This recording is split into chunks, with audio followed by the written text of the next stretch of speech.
যত বড় কঠিন রোগ হোক না কেন, যদি এই ছোট্ট দোয়াটা 7 বার পাঠ করতে পারেন, আল্লাহ পাক অবশ্যই তাকে পরিপূর্ণ সুস্থ করবে। যদি তার হায়াত থাকে, মৃত্যুর সময় যদি না এসে থাকে, তাহলে আল্লাহ অবশ্যই এই দোয়ার বরকতে তাকে সুস্থ করবে। নবীজি সাল্লাল্লাহু আলাইহি ওয়াসাল্লাম নিজে যখন কোনো অসুস্থ ব্যক্তির খবর পেতেন, তিনি ছুটে চলে যেতেন এবং এই দোয়াটা পাঠ করতেন। তিরমিজি শরীফে বর্ণনা আসছে, আব্দুল্লাহ ইবনে আব্বাস রাদিয়াল্লাহু তাআলা হাদিসটা বর্ণনা করেছেন। তিনি বলেন যে রাসূল সাল্লাল্লাহু আলাইহি ওয়াসাল্লাম এক অসুস্থ ব্যক্তির কাছে গেলেন এবং গিয়ে তার শিয়রে বসলেন, একেবারে তার পাশে বসলেন এবং মাথায় হাত দিয়ে তিনি ছোট্ট দোয়াটা পাঠ করলেন। এবং নবীজি আমাদেরকে উদ্দেশ্য করে ডাক দেয়া বলেন, শোনো, এই দোয়াটা যদি কোনো ব্যক্তির কাছে গিয়ে, যদি কোনো মুমূর্ষু ব্যক্তির কাছে গিয়ে, যদি কোনো অসুস্থ ব্যক্তির কাছে গিয়ে এই দোয়াটা তোমরা পাঠ করতে পারো, আর আল্লাহ যদি ওই সময় তার মৃত্যু না লিখে থাকে, তাহলে অবশ্যই আল্লাহ পাক এই দোয়ার বরকতে তাকে সুস্থ করবে, তাকে শেফায়ে আজেলা কামেলা দান করবে। আম্মাজান আয়েশা রাদিয়াল্লাহু তাআলা তিনি বলেন যে নবীজি যখন কোথাও কারো অসুস্থের খবর পেতেন, তিনি আর ঘরে থাকতেন না, ছুটে চলে যেতেন। সে মুসলিম নাকি অন্য ধর্মের লোক, এটা তিনি দেখতেন না।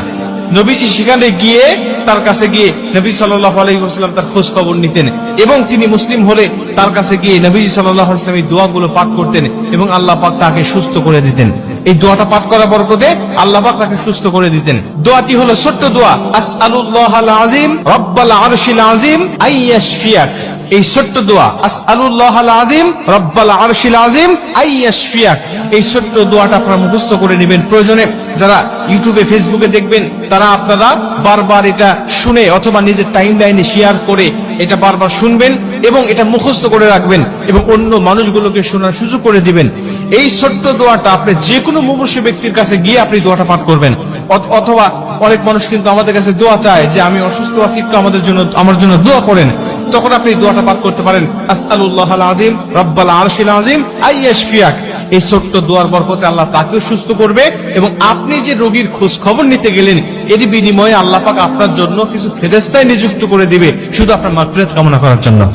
মুসলমান ভাইরা আমার, নবীজি সাল্লাল্লাহু আলাইহি ওয়াসাল্লাম বলেন, যখন কোনো ব্যক্তি মুমূর্ষু ব্যক্তির খোঁজ খবর নেওয়ার জন্য যায়, যদি সকালবেলা যায়, আল্লাহ পাক তার জন্য একদল ফেরেশতা নিযুক্ত করে রেখে দেয়। ওই ফেরেশতারা সন্ধ্যা পর্যন্ত তার জন্য মাগফিরাত কামনা করতে থাকে এবং ওই ব্যক্তি যদি সন্ধ্যার সময় তাকে দেখতে যায়, কোনো মুমূর্ষু ব্যক্তিকে দেখতে যায়, আল্লাহ পাক আরেক দল ফেরেশতা তার জন্য নিযুক্ত করে দেয়। ফজর অবধি পর্যন্ত আল্লাহ রব্বুল আলামিনের কাছে ওই ফেরেশতারা ওই বান্দার জন্য আল্লাহ রব্বুল আলামিনের কাছে মাগফিরাত কামনা করতে থাকে। আপনি তার খোঁজ খবর নিতে গেলেন, সে অসুস্থ ব্যক্তির এই খোঁজ খবর নিতে যাওয়ার কারণে আল্লাহ আপনার জন্য ফেরেশতা নিযুক্ত করে দিচ্ছে, আপনার জন্য মাগফিরাত